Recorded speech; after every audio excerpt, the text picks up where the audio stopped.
Prologue. The Mermaid and the Spark. Here, I'll show you this picture first. Picture first.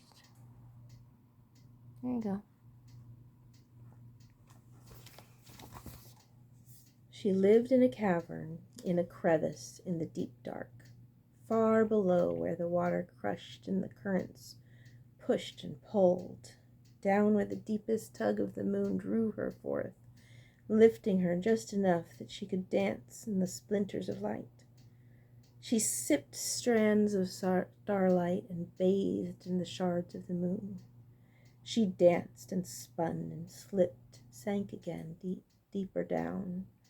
For thousands of years she moved like this, in and out, up and back, circling her cavern in the endless dark.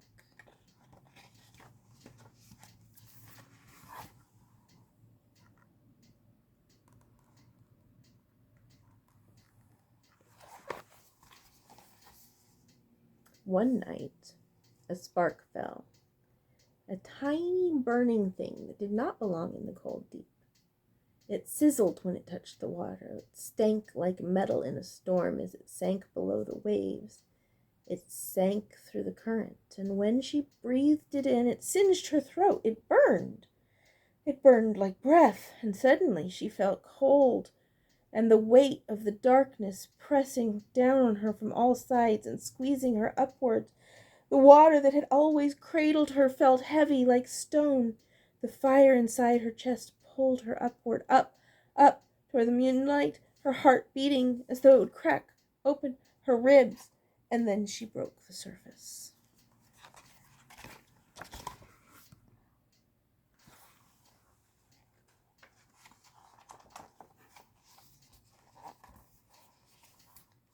She lay in the moonlight, each star a single prick of silver in the sky. She floated on her back and pushed out and held adrift on the skin of the water. The wind touched her face, soft, curious, new. This was the beginning. Here is the double page spread for that.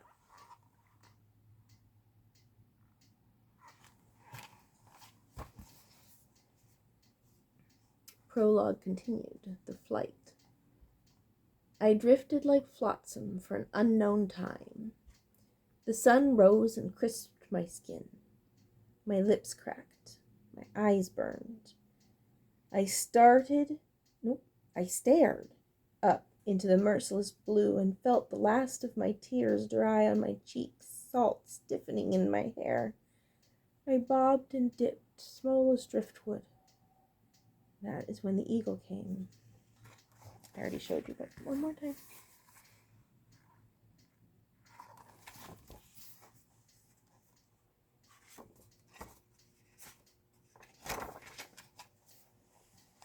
These are just kind of stock pages.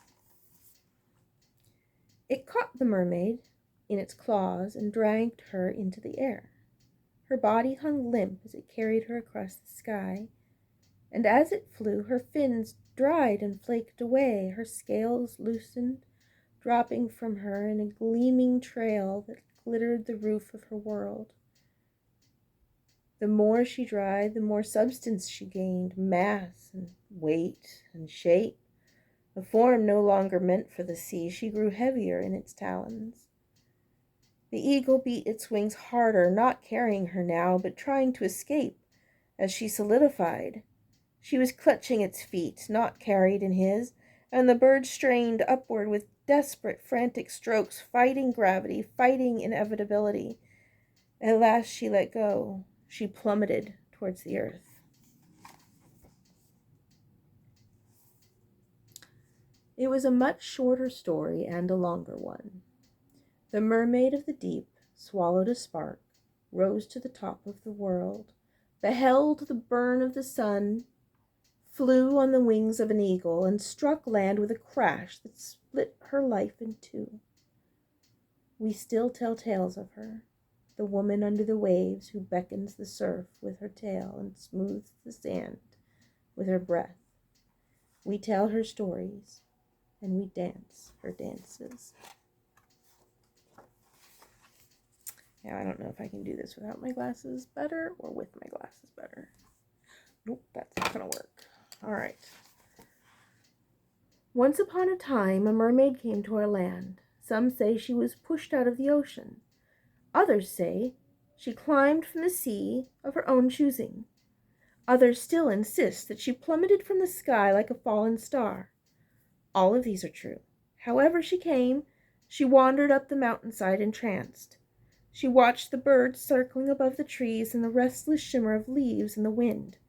She felt the loam under her feet, odd, split, strange feet that carried her in ways no fin ever had. At first she bled from the stones and the sticks, but she learned. She walked carefully, and her soles toughened as any creature's would with time and patience. She began to circle the mountain, the way a great fish circles the ocean current, ever widening her wander and her wonder. She breathed the air spiced with pine and cedar. She listened to the cries of the birds and the droning hum of insects.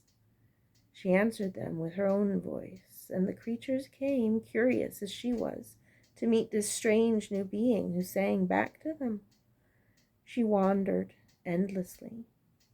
She did not tire. She did not rest. The guardian of the mountain took notice. Who was this restless creature treading his slopes without pause? Whose steps touched every ridge and ravine, never ceasing, never sleeping? When the daylight creatures curled into their dens and the night folk rose, she continued. And when the moon paled and dawn broke across the peaks, still she walked, tracing patient spirals across his domain. He felt her. He watched her.